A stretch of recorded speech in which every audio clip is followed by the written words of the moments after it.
মাহবুব ভাই, আপনার কাছ থেকে প্রাথমিকভাবে জানবো, আইন কঠোর করা, সামাজিক প্রতিরোধ, সামাজিক সচেতনতার কথা হাবিব ভাই বললেন। এগুলো তো আমরা অনেক বছর শুনেও আসছি, কঠোর কঠোর আইনও আমরা করছি, আগের আইনকে আরও কঠোর করছি, যেটা হাবিব ভাই বললেন যে কিন্তু প্রয়োগ নাই। কেন প্রয়োগ নাই?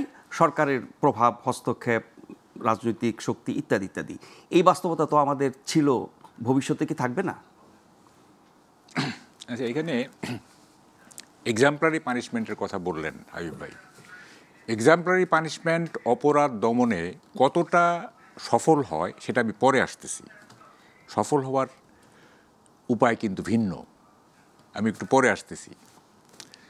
প্রথম কথা হলো, দেখেন তারা যে এই যে বললেন কয়েকজন উপদেষ্টা, আমি কিন্তু এমনি তাকিয়েছিলাম, আমি কিন্তু শুনি নাই, কারণ এগুলো লিপ সার্ভিস, এগুলো পরীক্ষিত ব্যাপার, অ্যাবসলিউটলি এগুলো মিনিংলেস।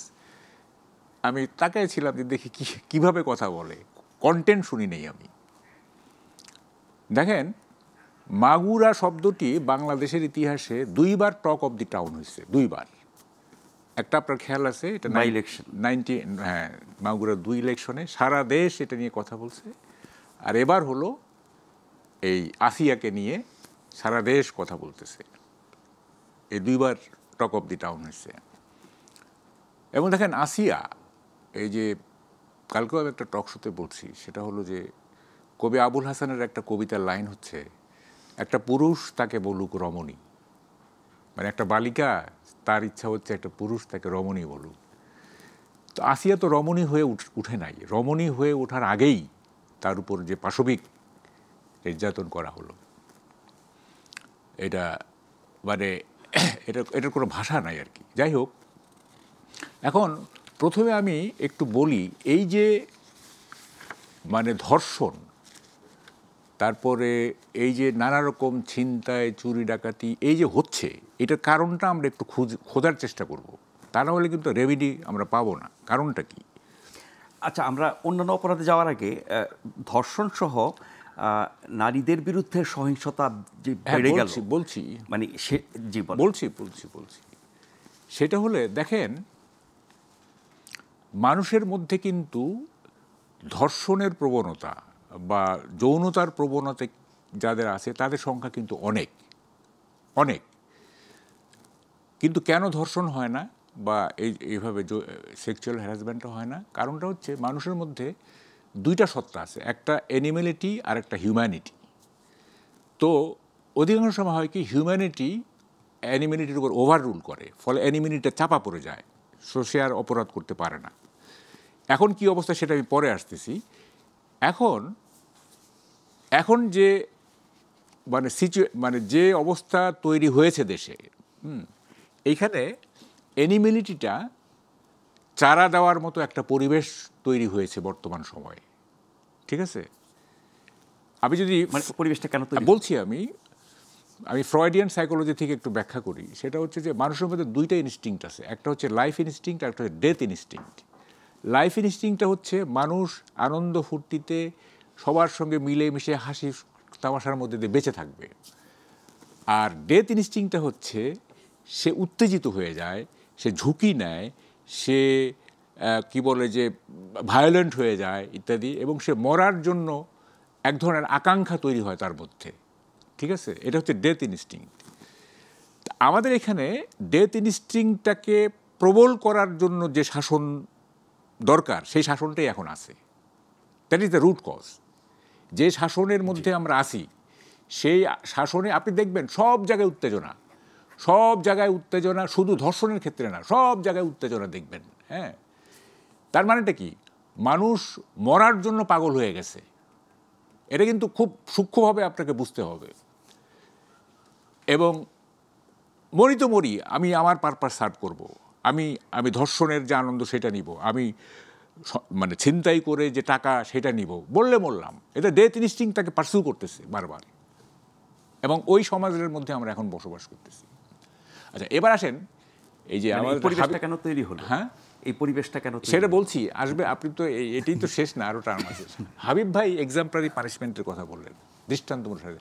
দেখেন, দৃষ্টান্তমূলক শাস্তি অপরাধ নিরাময়ে খুব কম ভূমিকা। এটা যদি দৃষ্টান্তমূলক শাস্তি যদি রেমেডি হইতো তাহলে এরশাদ শিকদারের ফাঁসির পরদিনই খুলনায় আর একটা মার্ডার হইতো না। এরশাদ শিকদারের ফাঁসি একটা দৃষ্টান্তমূলক শাস্তি ছিল, আপনার খেয়াল আছে বোধ হয়। তার মানে কি সবাই তো আতঙ্কিত হওয়ার কথা ছিল যে আরে ফাঁসি হয়ে গেছে, আর তো মার্ডার করা যাবে না। ঠিক পরদিন খুলনায় আরেকটা মার্ডার হয়েছে। না, ফাঁসি তো অনেক হচ্ছে প্রতিনিয়ত হচ্ছে, তারপরও কেন হচ্ছে সেটাই আমি বলতেছি। হচ্ছে কারণ যে অপরাধ করে সে ধরে নেয় যে আমি অপরাধ করে পার পেয়ে যাব, আমাকে কেউ ধরতে পারবে না। তো যে মনে করে, ওই আস্থাটা তার কেন আসে বসতেছি এটা পরে, যে মনে করে যে আমি অপরাধ করলে আমি পার পেয়ে যাব, তার সামনে আপনি হাজারটা দৃষ্টান্তমূলক শাস্তি মানে ঝুলায় রাখেন না কেন, কোনো লাভ হবে না। সে তো মনেই করতেছে যে সে ধরা পড়বে না, তাই না? তো ধরাই তো পড়বো না, তাই এগুলি ফাঁসি, কার কি ফাঁসি হলো না হলে তো দেখার ব্যাপার না। তাই রেমেডিটা কি?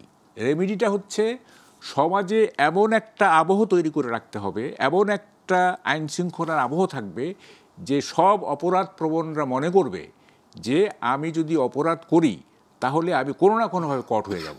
যেমন আমেরিকাতে কি হয় বা মানে ইউরোপে কি হয়, আপনার ওজে সিমসনকে যে ওই যে তারা করতেছিল, আপনার খেয়াল আছে? মানে আপনি অপরাধ করলেন কোনো না কোনোভাবে ইউ উইল বি নেটেড, কোনো না কোনোভাবে আপনাকে জালে বন্দি করা হবে।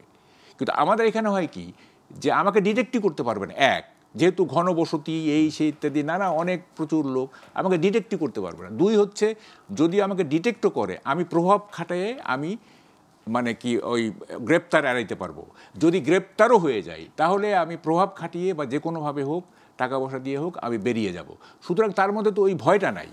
তাইলে আপনাকে কি করতে হবে? আপনাকে এমন একটা আবহ করতে হবে যে আবহতে যে কোনো অপরাধ প্রবণ, সেই অপরাধ প্রবণ মনে করবে যে আমি অপরাধ করলে ধরা পড়ব, বিচার পরে, বিচারের প্রশ্ন পরে, সে ধরা পড়বে, এইটা তার মধ্যে গেঁথে দিতে হবে, তারপরে বিচারের প্রশ্ন। তার জন্য তো অনেক উদাহরণ থাকতে হবে সামনে।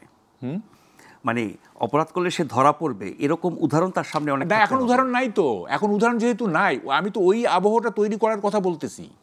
এখন তো কোনো উদাহরণ নাই। হ্যাঁ, সে দেখতেছে যে অমুকে অপরাধ করে ধরতেছে না, অমুকের অপরাধ করে ধরতেছে না, তো সে ইজ বিং এনকারেজড। হ্যাঁ, যদি এই উদাহরণ থাকতো এবং সমাজে যদি ওই আবহটা থাকতো, আপনি ধরেন একটা স্ক্যান্ডিনেভিয়ান কান্ট্রিতে গেলেন, হ্যাঁ, আপনি কোনোভাবেই আপনি মানে যে কোনো অপরাধ করেন আপনি, হ্যাঁ, আপনাকে নেটেড হইতেই হবে, আপনাকে মানে ডেফিনেটলি আপনাকে করতে হবে। তারপরে বিচারে সে কি হইলো না হলো সেটা পরের ব্যাপার। আমাদের এখানে তো যে মানে গ্রেফতার হওয়ারই তো মানে হয় না বা ডিটেক্টেড হয় না। হ্যাঁ, কত আছে না, আপনি ধরেন যে এই যে সাগর রুনি, এখন পর্যন্ত তো মানে মার্ডাররা ডিটেক্টেডই হইল না, তাই না? তাইলে আরেকজন তো আরেকটা ক্রিমিনাল তো আরেকজন সাংবাদিক মেরবে, আরে সাগর রুনির ইয়ে তো মানে ধরাই পড়ে না, ডিটেক্টিভ হয় না, তা করলে অসুবিধাটা কি, তাই না?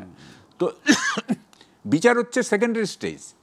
প্রথম স্টেজটা হচ্ছে এমন একটা পরিস্থিতি থাকতে হবে যে পরিস্থিতিতে মানে ক্রিমিনালরা বা ক্রাইম প্রবণ যারা, তারা মনে করবে যে যাই করি না কেন আমি ডিটেক্টেড হয়ে যাব। সারা বাংলাদেশে কিন্তু যেসব দেশে দ্রুত ডিটেক্টেড হয় সেখানেও কি অপরাধ হয় না? হয়, এবং তারা নেটেড হয়, তাদের বিচার হয়। নো ক্রিমিনাল গোজ আনপানিশড। মানে আইনের প্রয়োগ এবং বিচার নিশ্চিত করলেই কি অপরাধ বন্ধ হবে? প্রথম কথা, তাকে সে ধরা পড়বেই, সে ধরা পড়বেই। এমন একটা কেস নেই ওয়েস্টে যে ক্রিমিনাল ক্রাইম করে ধরা পড়ে নাই, একটা কেসও নাই, ধরা পড়বে। তারপরে বিচারের ব্যাপারটা তো পরে, যে মানে যদি সত্যি সত্যি অপরাধ প্রবণ তাহলে রায় হবে, মানে শাস্তি পাবে, নাহলে নাই। তার মধ্যে হচ্ছে আইনের প্রয়োগ বা বিচার বা শাস্তি, এটা হচ্ছে একটা উপায় অপরাধ দমন, মানে আইনগত উপায়টা হলো এইটা। তারপরে তো ধরেন সামাজিক সচেতনতা ইত্যাদি, যেমন আমি এখন বলতেছি যে নো পলিটিক্যাল মুভমেন্ট, এখন আমাদের দরকার কালচারাল মুভমেন্ট, সাংস্কৃতিক আন্দোলন করতে হবে, রাজনৈতিক আন্দোলন এখন বাদ। যে অবস্থা, সাংস্কৃতিক আন্দোলনের লক্ষ্য কি হবে বলতেছি আপনাকে, যে অবস্থায় চলে গেছে দেশ, এখন রাজনৈতিক আন্দোলনের চাইতে সাংস্কৃতিক আন্দোলন বেশি জরুরি। এই সাংস্কৃতিক আন্দোলন মানুষের মনোকাঠামোকে ইতিবাচকভাবে গড়ে তুলবে, মানুষকে শুদ্ধ আচরণ করতে। সাংস্কৃতিক আন্দোলনের কথা বলছেন, আমরা তো গত 6-7 মাসে দেখলাম অনেক রকমের সাংস্কৃতিক অনুষ্ঠানের উপরে হামলা বন্ধ হয়েছে, অনুমতি দেওয়া হয় নাই, অনেক অঘটন ঘটেছে।